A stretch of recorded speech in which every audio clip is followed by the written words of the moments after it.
You're listening to Athleisure Kitchen, where you'll get the inside scoop with those in the culinary world from celebrity chefs, food personalities, restaurateurs, and more. I'm your host, Kimmy Smith of Athleisure Mag, so set an extra plate as we chat all things culinary.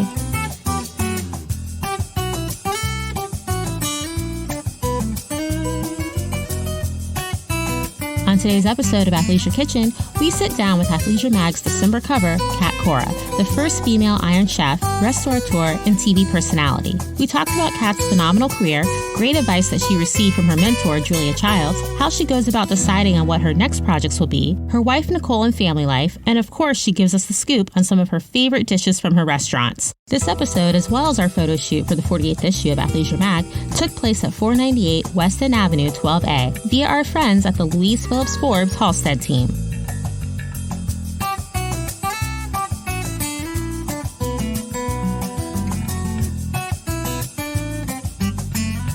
We are so appreciative that you're here, and that by the time this episode drops, you're also our December cover girl for Athleisure Mag. Yes. And, being on our episode of Athleisure Kitchen is so exciting. What was the moment that you realized that you wanted to be a chef? I think that I really realized that when I was about 15 or 16 years old, and I really had always been around restaurants. My grandfather had restaurants, my godfather had restaurants.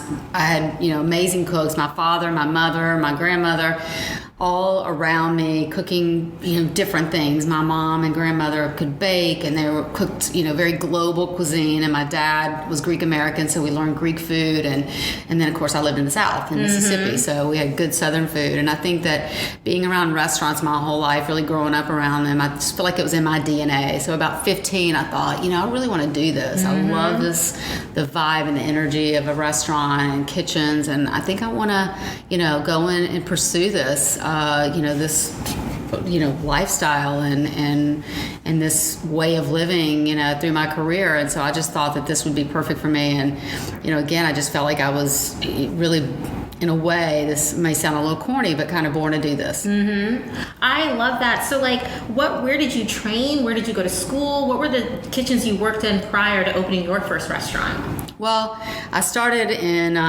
cooking. First, I went to, university. So I went to the University of Southern Mississippi in Hattiesburg, Mississippi, and got a degree in exercise physiology and nutrition with a minor in, biology. And I really thought I was going to go into pre-med, and then really took a detour because I loved, health and wellness so much that I thought, this is really great. I love this. I'm very fitness and health oriented. So it was a perfect fit for me. And then, really after graduation, I backpacked around Europe to about 9 countries, and, just again, fell in love with food again, and going back home, I said, I think I know I have this degree. It's great to fall back on, but I think that I really want to go back to that first love, and that's food and restaurants. And so I started working in restaurants, and started training to really go to the Culinary Institute of America. I was lucky enough to meet Julia Child who became a mentor of mine at Natchez, Mississippi, at a book signing, which was, I kind of felt like that was the plan that's somewhat aligning for me. And then I, went to see her, visited her, was able to get some advice from her and mentoring. And, she told me to go to the Culinary Institute of America. She said it's the Harvard of culinary schools, and I applied pretty much the next day. Oh my God. And ended up going there and graduated with honors, and then went to France and cooked in 2 3-star Michelin restaurants at a time when women weren't really allowed in French kitchens. They weren't welcome there, and that was about 20 years ago, so it wasn't that long ago. But I got 8 rejection letters, 10 rejection letters in a row from 3-star Michelin chefs, and finally got 2, one from Georges Blanc and one from Roger Verger, who were legendary chefs. And I took both of them. I said, there's no way I can choose, because one does very classical French, one does Nouvelle cuisine, which is a newer French style. And so I took both, and one was in the the south of France, one was in the northern part of France, very different regions as well, and foods and ingredients. And it was just an experience that I would never change for the world. It was very, very tough, especially being a female. I was I think I was the only female in the kitchen at the time. And it was a very daunting for a lot of chefs. A lot of chefs wouldn't even do that, even male chefs, because they knew French kitchens, especially at 3-star Michelin level, are very, distinguished distinguished and very tough. But I did it, and I got through it and came back to the U.S. To a lot of offers, job offers, and I settled in New York for a little while longer. So I was here a total of about 5 or 6 years when I finally decided, I think I'm going to go to Napa Valley. I got a job offer there as an executive chef in a restaurant called Don Giovanni's, and I took it, and the rest is really history, because I just started working in kitchens and as an executive chef, and then just worked my way up into owning my own company.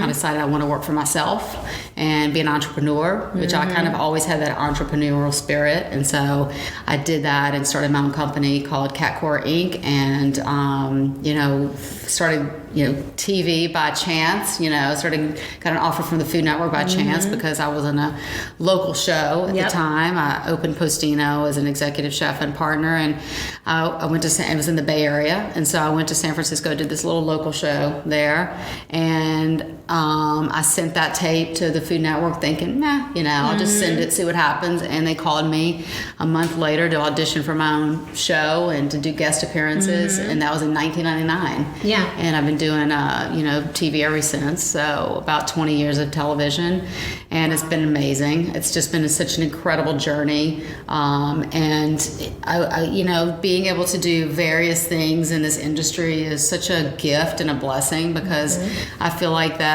I love having restaurants, and I love doing television and creating, and my wife and I now, Nicole, who's an amazing producer in her own right, she's we're starting to get behind the camera some too, and do some of those, and creating shows and producing, and I think it's just cookbooks and all of the things that go with this world is so heady and beautiful, and it's just been such a like I said, it's been such a blessing. And then here I am with you guys, and just this has been great. Doing this photo shoot, your magazine is so beautiful, and being able to do high fashion shoots like this is something I love. I love fashion. I love jewelry. I love styling and having that from head to toe, whether it's to a pair of sunglasses like we talked about, down to the shoes, everything in between is just so exciting to me, and I love fashion, and this has been such a blast. I mean, it's been such a good fit just on so many levels, and just seeing the trailblazing career that you've had. I mean, I remember as a kid watching, thinking, wow, obviously women cook, we know this, but to be in front of the camera like that, especially just the first female Iron Chef, and I remember watching that, just thinking, oh my God, I would have never thought that someone would have done that, and to consistently see you doing so many things, and then to hear that Julia Childs was a mentor of yours. What was the best advice that she gave you that you still use today, even when you're just doing all of these things in your empire? I think the best thing that she ever told me was always pay it forward. No matter what you do. And my parents really taught me that in a different way. They taught me they were always giving back to people, even though they didn't have, my mom was a nurse, my dad was a school teacher, and we didn't have a lot of money, but they always gave back to people, and in charitable ways. And I think that was really ingrained in me and my siblings at a really young age. And then when I met Julia, she said the same thing. I mean, she was so generous with her time and her advice, and so much nurturing that she did with me, that I think the one thing she said is that I did this for you, now you pay it forward when you go out in the world. So she, I think that she saw a passion in me that I really, this is really what I'm meant to do. This is my destination, and my fate. And I think she believed in that, and I think that she was really like, now you're going to take that message and go out in the world and do the same thing that I did. And that was pretty powerful for me, and I've done that ever since. We have a women's empowerment. We have a culinary internship that we've started, where we take one intern a year, and they come to my house. They are really embedded in our company, our lives for a week, and they stay with us. We cook together. They come and they spend time in some of my restaurants. We spend time, Nicole and I, on the business end of it as well, teaching them business skills and what we do as a business and how to run a business. And I think that's important in this day and age, that you have a business sense as well as that creative, or go hand in hand. And so I think that that has been really powerful. I have Chefs for Humanity that I started 15 years ago, that is all about emergency feeding relief. It's about, helping, end hunger in the world and fight hunger. And it's also about, nutritional education. And so we are kind of a threefold mission, and that's been really amazing. We did programs with Michelle Obama when she was in the White House, and I spent some time with the Obamas as well, and they were so about creating programs that bettered everybody, whether it was school, feeding, Chefs Move to School, Let's Move, which was getting the country active when we were having an obesity epidemic, and other initiatives. And so we've done multiple things, not only here in the U.S. but globally. And so those are the kinds of things, and I think that I pay it back. I try to pay it back every day to young professionals that are looking to, for advice. I mean, in our social media, we have constant questions about, can you mentor me on here? Can you answer this question for me? Can you give me advice and direction, and where to go to culinary school, or what road do I take now, or what's the next step? And so I feel like I'm constantly love giving advice to people and helping them understand the next step. The way that Julia helped me. Because my next step, basically, she just took me by the hand and said, your next step is you go to the Culinary Institute of America, and get a culinary degree. And then I was able to tell her again, later, that I was going to France and that I had finished culinary school, and I was able to kind of come full circle with her. Absolutely. Yeah. Which she must have been so proud about. Yeah, she was. She was very happy. How would you define your style of cooking? I would say very Mediterranean oriented. I can cook almost anything. Right. I mean, at this point in my career, and I mean that in a very humble way. It's just that, I've been trained in many, especially with Iron Chef. I think every single battle that I did some different cuisine. And so that taught, they gave me an ability to research and really understand that cuisine and that region and that country. And so I got really adept at different cuisines, and throughout my career, whether it's, Asian, Italian, it's, obviously I grew up in the Greek, Greek Southern, heritages, and I think that different cuisines from around the world. I love to learn so much about each one of those, and learn more and more. I'm I feel like it's just like a sponge, and wanting to learn more and being curious about things. And I think that gives you an edge, and it keeps you on your toes. Is always have a curiosity about something else, because you're never finished learning. Exactly. I'm never done learning, and I think that, but I would have to say that if I had to answer that question, and what is my soul food, I would say it's Mediterranean food. It's foods of the sun, and really living that lifestyle. It's like the Mediterranean diet is the healthiest diet on the planet. We know that. Research has shown that. Extra virgin olive oil, and fruits and vegetables and lean meats, and those types of things are all things that would fit. Lots of fish with all the omega oils, and is really what I grew up on, even though we were in the South. And we indulged in Southern food too, and good fried catfish and okra and biscuits and all that. But mostly I grew up on the Mediterranean diet, and with it, steamed artichokes and olive oil and lemon and lots of citrus and things like that. And it's so good for you. And I think that it just, those types of food really draw me in. It keeps bringing me back to that, back to my roots. And it's very strong in the way that I cook. I kind of cook from a Mediterranean perspective in that way. I mean, I could eat hummus every day. I'm obsessed. I think I do eat hummus every day. It's so good. So what are your 3 favorite ingredients that you love having on hand? Just anytime in your own kitchens, you and Nicole, the kids. Yeah. I mean, I always have citrus. I always have a big bowl of citrus, so I pull from citrus for a lot of things. I always finish dishes with a little squeeze of lemon or lime or tangerine or whatever it is, depending on what I'm cooking and the style of food I'm cooking. I think I'd have to say that. Definitely garlic is a big part of our cooking. I cook with garlic every day, and it's so good for you. It's so heart healthy. And I'd say probably good extra virgin olive oil. I mean, those are pretty 3 staples that you'll always see in my kitchen. You're never not going to see great, good extra virgin olive oil, and it doesn't have to be expensive. I know that it's it's a little mind-boggling how many olive oils there are to choose from these days. But I think if people look for extra virgin always, because that's the first press, so you're going to get the most nutrients, and you look for cold pressed, which which means that there's no heat in the processing of it, because that takes away the nutrients. All those nutrients you're trying to get takes away from that. So I think those are two, tips for listeners that they can go to when they're picking olive oils out. But I think those are probably, if I had to say 3 staples, those are the 3 staples.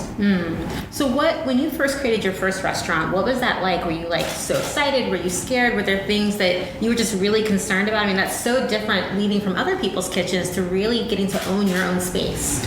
Oh, yeah. I mean, I think that when I opened my first restaurant, Cuisina, and that was in 2008, it was 3 years after I started Iron Chef, because I started Iron Chef in 2005.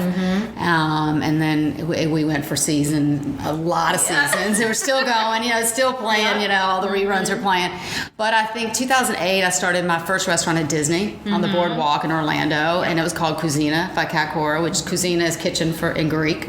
And it was this gorgeous restaurant. You've been there, so you remember it. Yes. So I mean, we had a wood burning oven, and we had this olive oil, an olive oil bar where we poured the different olive oils that we get from all over, Greece, and so I mean, it was just a gorgeous restaurant, and I think that was really my first, and I was nervous but super excited. Like I really did things, differently, a little unorthodox than most chefs. Most chefs start their first restaurant, then they build from there. They get their TV show, their books. I kind of did it the opposite, and I think it just the way life fell, and I think it was better for me. It was better fit for me to go ahead and do television. I got all the experience. I got a lot of experience with a lot of amazing chefs when I was coming up in the industry, and was able to really hone my style, if you will, and who I was, my identity as a chef, and then went on and created my company, started television, did cookbooks, things like that. I kind of did it all, and then had a restaurant. Exactly. But that worked, and that was obviously the plan, the higher plan, and I think that was really amazing. So I was really, and I think I would have to say that I was in a place where I was more mature, much more seasoned. I was ready to take on multiple responsibilities, and juggle a lot of things at one time, because I had that experience, and I had an amazing partner in Disney.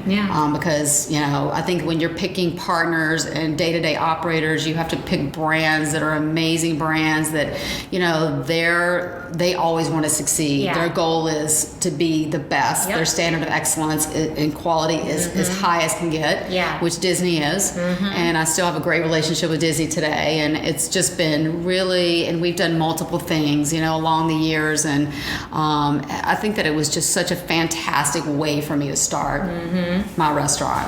Wow. I think what's really interesting is just looking at your restaurants, if you think of it as like a portfolio. Yes. I mean, you have the different resorts. You did, I want to say almost like a curated version of a restaurant with Weight Watchers at the Barclays at the Barclays Center. And then your partnership with Aramark, which is just like beyond ridiculous. Yes. How do you go about saying, these are the types of restaurants that I want to do, these are the types of partnerships? I mean, you spoke to that a little bit, but I mean, you have such a massive group under you that when I was talking to people, like, we didn't know she had that many restaurants. Like, no, she's really like out there. I'm out there, and I think that I had this amazing another mentor, Reginald Washington, who started my first restaurant in Disney World. Wow. And he was with me when we started that, and then he left to go to HBF, Jose Branded Foods, which now owns my all my airport restaurants that I have. And so he called me and said, you got to do airport restaurants with us. And I couldn't resist, and we've done some amazing, 6 airport restaurants around the country. And then it just kind of expanded and began expanding. And then I have my partnership with Aramark, and we've done, these beautiful standalone restaurants and corporate dining, but also 500 pop-ups, 600 pop-ups around the country as well. And then Mesa Burger, which is in Santa Barbara, Montecito, and Goleta, and we're going to expand that out and, go all over the country.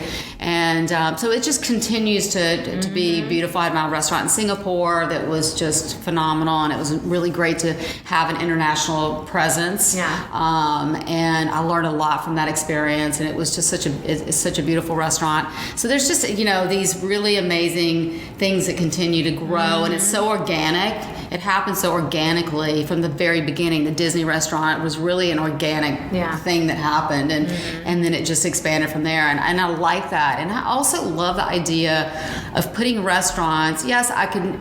We've done standalone. We're doing standalone restaurants as well. But I also love the idea of building restaurants in the landscape of America in places where you were really, whether it was an airport or you're an amusement park or you're in some place that you're in a national park, you're in a corporate dining, places where people really needed healthy cuisine. Absolutely. And you were a little bit at the mercy of whatever was there.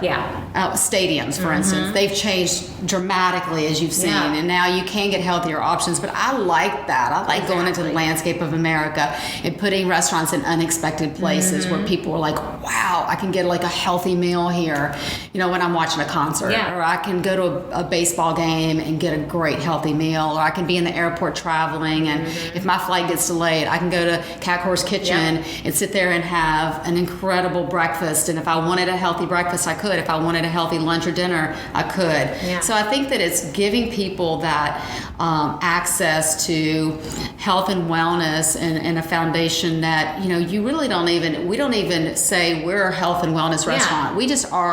Our foundation is based on health and wellness, and we just cook great food and delicious food. Oh my God, that's amazing. And that's really where, for me, I felt like I was given a service that really I wanted to give, but it was very unexpected. Like I said, it just happened so organically that I was like, I want to do this. Because when I was traveling, before I had airport restaurants, I couldn't get an egg white omelet anywhere. And now that's what I offer, to people. But you can also get an American breakfast, whatever you wanted to get, you can get it. But I also offer a healthy option. And I think that was what was missing in some of these places. Absolutely. It's funny because your restaurant at Disney was the first one that let me understand the depths of olive oil. Because, coming from the Midwest, I didn't really know a lot about that. And then going there, I was like, oh my God. And it really started making me think of like all of these different specialties. So thank you. I appreciate that. That's what we were hoping to do.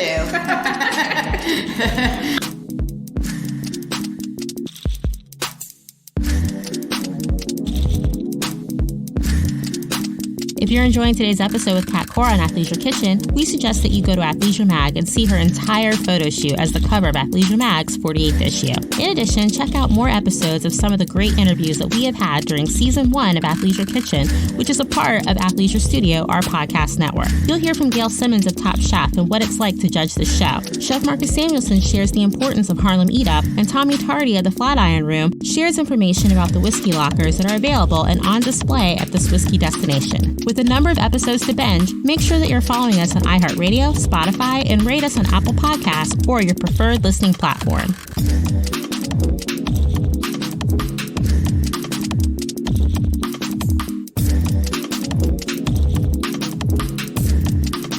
So we always like asking people what their 3 favorite signature dishes are at their restaurant. You have so many. So what is your favorite restaurant or a restaurant that you're going to step forward with at the moment, and 3 signature dishes that our readers need to check out? Oh, well, I definitely think that, if you're ever in Santa Barbara or anywhere near Santa Barbara, you just want to fly in just for this. Right. It's worth it to go to Mesa Burger or Montecito or any of those areas. We have an amazing craft burgers. I think, our signature is probably the Montecito burger, which is just this chefy burger that's got a truffle aioli on it, very umami, yumminess, but we also have just great craft burgers, brioche buns, yumminess. We also have one of the best vegan burgers you'll ever have, and we also do gluten-free buns, so we kind of cater, or we'll do a lettuce wrap around the burger. So I think that's a great fun place to go. Great craft beers and wines and things, and just have fun. I think Athleisure Kitchen, you got to try my spicy tomato soup with grilled cheese croutons. delicious in any of the airports you're going through. And then I have my Wicked Eats and Olilo concepts that are more of Mediterranean bowls. So you can get quinoa, or you can get a salad, or you can get like a pita in some of them, and you just put it, with different toppings and, sauces and things. I mean, I love the salmon bowl with all of that, some of the quinoa and lettuce and some of the different sauces and toppings on it are so delicious, very healthy as well. It's very health forward, but so delicious that you won't even care. Exactly. You won't even care. You'll just know that it's delicious and yummy. Wow. So yeah, those were some of the cool things we've been doing. Well, I love, in addition to that, you have been on so many TV shows. My personal favorite was Around the World in 80 Days. Oh, thank you. Love that show. That was fun shooting it too. I can only imagine, and obviously being on like Top Chef and all these judging positions, did you, even though your career came together in a nice way, did you ever say to yourself, well, my brand is X, and these are the things that I'm going to be targeting in order to go forward? I think you always have to be strategic in the way that you're going to represent your brand, and making sure that what you do moves the needle. Yeah. But you're also conscious. Yeah. Because I think that's important, is being very conscious in business as well as in social consciousness as well. And I think that that's really important to us. I think that my philosophy with restaurants and food is always about sustainability. It's very important. Health and wellness, obviously, and then really making sure that we're taking care of people, we're taking care of the earth, and I think in business it's really about having integrity, having morals, being honest, being kind, and sometimes that's hard to do because it is business, and you do have a difference of opinion sometimes with your partners or other people, but I think at the end of the day it's about rising above that and being super conscious about how you conduct yourself and your business dealings. And I think that it's really about making people happy, because that's really at the ultimate, at the end of the day, that's what you're here to do. I think that obviously, yes, it's important to make money, it's important to enrich your businesses and to make sure that you're going in a direction that is successful with your businesses, and always financially, what your message is, how it affects your brand. And I think that that's really, we are strategic. We don't do anything in a vacuum. I learned that from my wife, who is an amazing, brilliant, producer and creative director and so many other things with Universal Music. And then I got her, thank God, because all these artists that she blew up all over the world, and had this amazing effect on, and her genius, I got that. So, for me, it's just about now taking that, and as she taught me, we don't do anything in a vacuum. There has to be a strategy behind everything you do, and it's got to be thought out, and it's got to be well executed. And I think those are the things that and you have to be passionate about it. Absolutely. It has to make you happy when you get up in the morning. You have to be happy about what you're about to go do in the world, because it's for every action there's a reaction. And there's cause and effect, and I think that you're a big part of that. Each of us is a big part of that. So we have to be very conscious about how we move about our lives. Wow. So ABC Family Food Fight. Yes. How did you decide, okay, I'm going to do this? What drew you to that? And it's such a great, grouping of people. It's you, Graham Elliott, Aisha Curry. Yeah. It was, such a fantastic opportunity. I love Aisha, adore her and her family. And Graham I've known for, he's like a brother, because I've known him for 20 years. And we've been in, running the same circles and done the same events and things. So, I had a lot of respect for both of them. And I think the respect was mutual around the table, with all of us, and we had the best time on that show. And the people, I think what drew me was food and family, because really at the end of the, where I'm at in my life today, and where I've come from and where I am now, at the end of it all, at the end of the day, what I look at is the most important thing for me now in my life is food and family. our family and food. It's the most important thing. My children, our 6 boys, my wife, our extended family. I mean, because that's what you have, that's what's real. And you can always look to your family to ground you, you know, and to bring it back. And, that's where it gets real, and I think I always look to my family. They're kind of a beacon for me to know my direction. And I think that, that's really why I wanted to do the show. I know that's why I wanted to do the show, because it was all about these families coming together and who really loved each other, who cooked together all the time. And they were competing, it was amazing to see these families, because I think that, yes, the money was big and it was important and it's life-changing for a lot of people. But I think they just wanted to cook together, and they just wanted to win for the reason that they could say, I won this together with my family, and make their family proud. And that was really cool. And they were so wonderful. Each of them were so different, so many. It was a melting pot of different heritages and traditions and recipes and personalities. And I think that was so special to that show, that it made it so enriched, for us as an experience. And everybody was so fascinating and wonderful. Wow. Well, living in an age now where social media is such a huge component for everyone to showcase their items and what they do, and getting to know more about them as a person, how important do you think for chefs that are coming up, or just people who, just like yourself, that you've always been killing it, how important is that component to where we are now? Yeah, I mean, I think that's super important. I think that it's been really great for us. I mean, Nicole and I are learning so much about social media, because there was a time, I don't know, a lot of people are going to be like, what? But there was a time where there was no social media. Exactly. There wasn't even a word we knew, or 2 words we knew. And I know that's hard to believe now, but so there was a big chunk of my career where we didn't even have social media. It was literally, telephone, text, computer, email, things like that. That's how you communicated. So I think that this has been so fun for us to learn about social media and continue to learn. And each day there's something new. But it is a great way to go right into people's homes, right in front of them, and be like, here I am. This is who I am. I'm doing this today. I'm cooking with my kids. We're making homemade pasta. Join us. It's like really such an amazing one-on-one interaction, although you're an interaction with a million people. Exactly. It's one-on-one in the moment, for all of us. Even when I'm looking at someone's, video that I admire,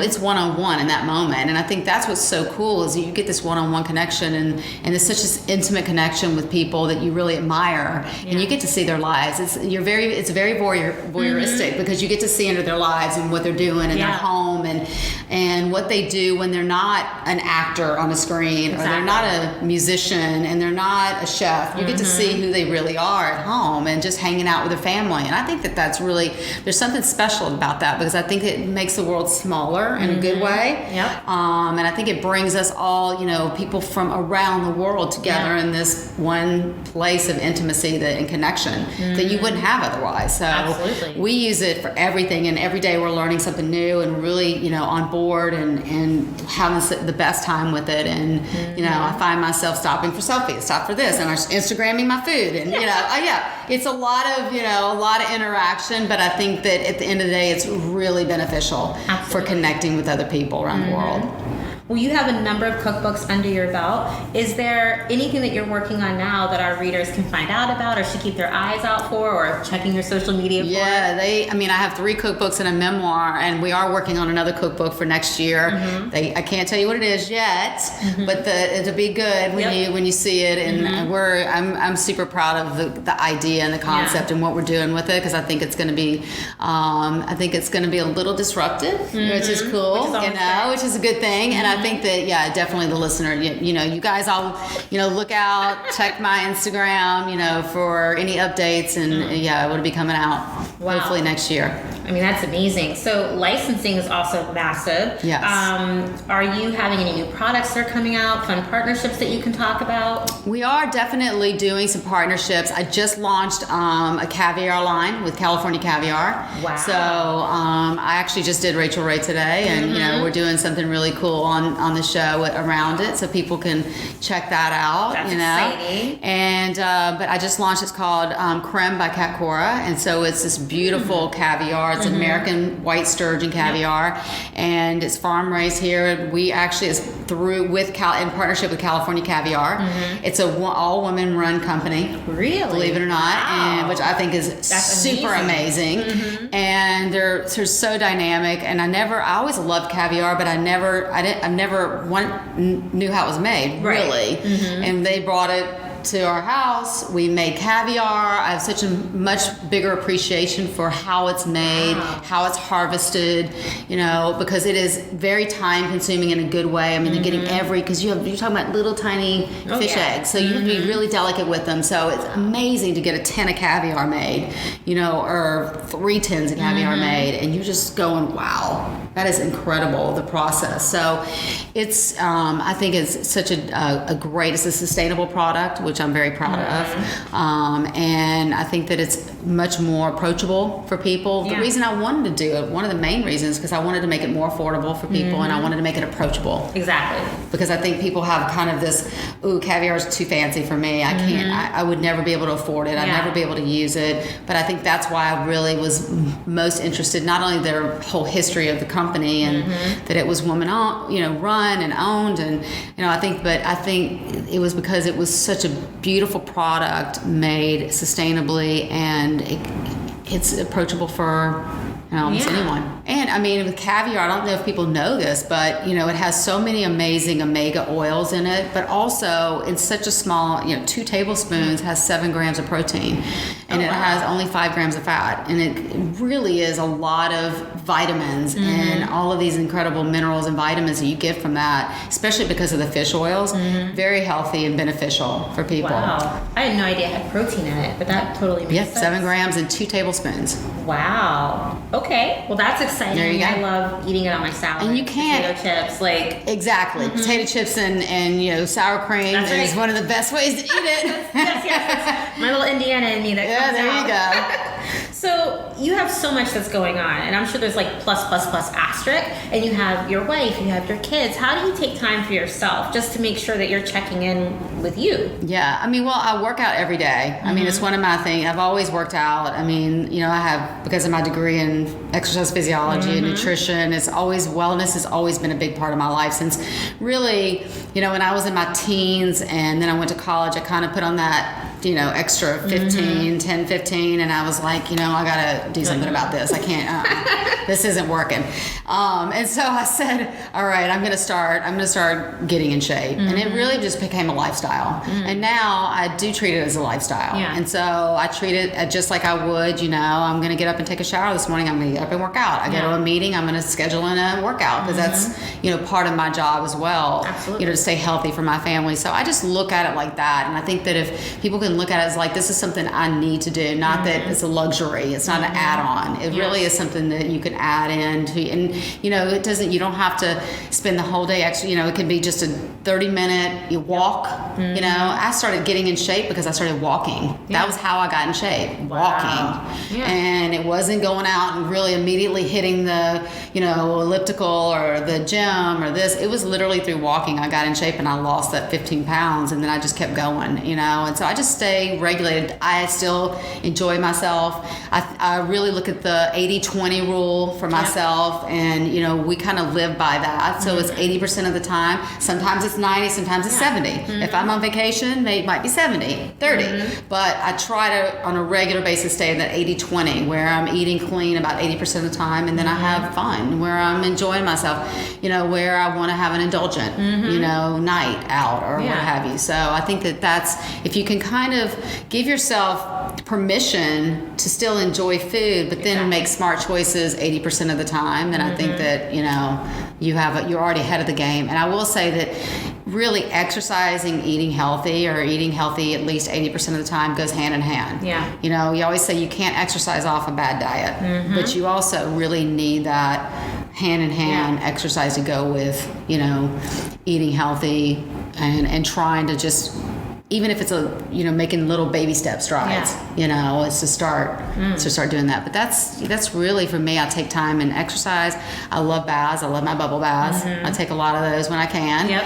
And I always try, what I've learned as well over the years is that you have to find some kind of semblance of balance. So there is a real need for us all to slow down and take at least a half a day off, if not a day off. If you can take 2 days off a week, great. If you get the weekends off, I don't always we're always working, so I have to find that day. But I'm always, I always say to Nicole, who we work together, so I always say, we got to schedule on our day off. When's our day off this week? When's our half a day where we're going to go get a massage? We might get a mani-pedi. We may just go for a walk together. We may go to a museum and just do something mindless where we're just looking at beautiful art, where we love to do, or go to the theater, or go to a nice dinner. So I think that that's tonight. We're talking about, we're having this interview. We're going to go out and have date night tonight. So that's some way where we can just kind of unwind, rejuvenate, and just really come back to that balance and that grounded place.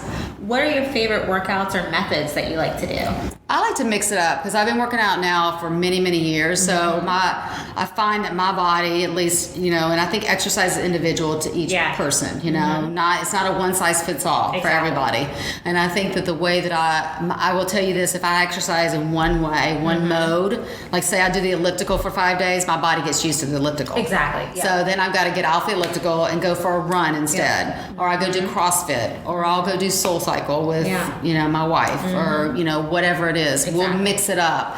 I love to get on my bike. I have a road bike that I love cycling, outdoor cycling. Oh, wow. I don't have the time to do that as much as I like, but I really love doing that as well when I can. But, it's just about mixing it up, and because your body will get used to a certain exercise. Oh, yeah. And then it's not as effective. So it doesn't mean you can't go back to that exercise, but you do want to mix it up. Absolutely. You do want to change gears a little bit, because you're throw your body off a little bit in a good way, and your body will go, ooh, I'm going to start working that muscle. Oh, I'm going to start burning a little bit of calories here or there, So I think it's really good to mix it up, and I love doing that. And I get bored easily, Same. So I have to do that. I have to do something. I'm like, exactly. Okay, that's a little different. Yeah. So you travel a lot, clearly. Yes. What are 3 items that you like in your carry-on to either make the flight more comfortable or to give you a sense of home when you're in, different hotel rooms and different things like that?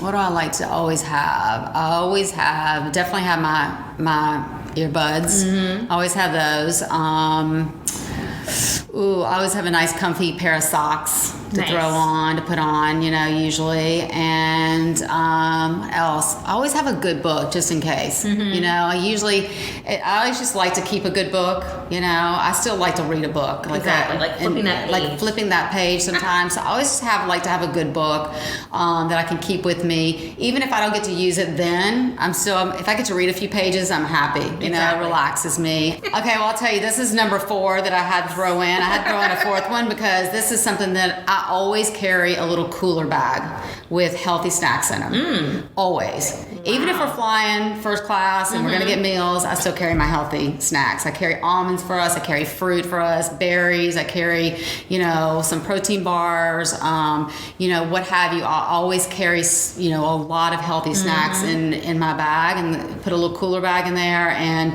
just go, because I think that you always find yourself, it never fails. I always find ourselves, my wife and I, and I like to try to keep her on a healthy track. So I always have something for her, because if she gets hungry, I don't want her to grab the potato chip bag necessarily. Doesn't mean, remember in that 20%? Right. Yeah, you can in that 20%, but not all the time. Right. And I want her to be happy, and I want to stay, cognizant, and have some brain food, if you will, because we're on the go constantly. Absolutely. You got to keep your energy up. So I always like to carry things for us so that we always have something that's healthy, as an alternative. And I always say to people, just do that. Just take a few minutes and pack a few things so that you don't grab the first thing empty calories and something that you go, dang, why did I do that? I'm so mad at myself. This way you can just be guilt-free. You can always have something. You always stay happy. I find that, when you're hungry, when we all get hungry, we get irritable. Oh, yeah. Or our energy drops tremendously. And I think that that's just a way to always keep your energy up and always, stay positive and have kind of a positive outlook on things. Oh, I have something really yummy that I love from my my own refrigerator with me. And it's kind of a comfort of home too. It gives you a little comfort.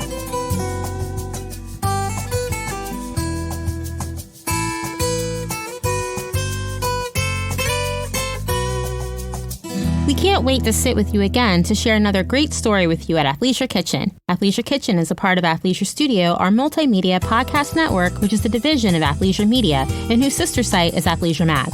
Get the latest episode by listening, following, and leaving a review on Apple Podcasts, iHeartRadio, Spotify, Google Podcasts, Stitcher Premium, Himalaya, or your preferred podcast platform. Find out additional information by checking out the show notes. You can stay in the loop on who future guests are by visiting us at athleisurestudio.com/Athleisure Kitchen and on Instagram at Athleisure Kitchen and at Athleisure Studio. I'm your host, Kimmy Smith. Athleisure Kitchen is executive produced by Paul Farkas and myself and is mixed by the team at Athleisure Studio. We'll be back with another episode, so make sure that you set an extra plate for us.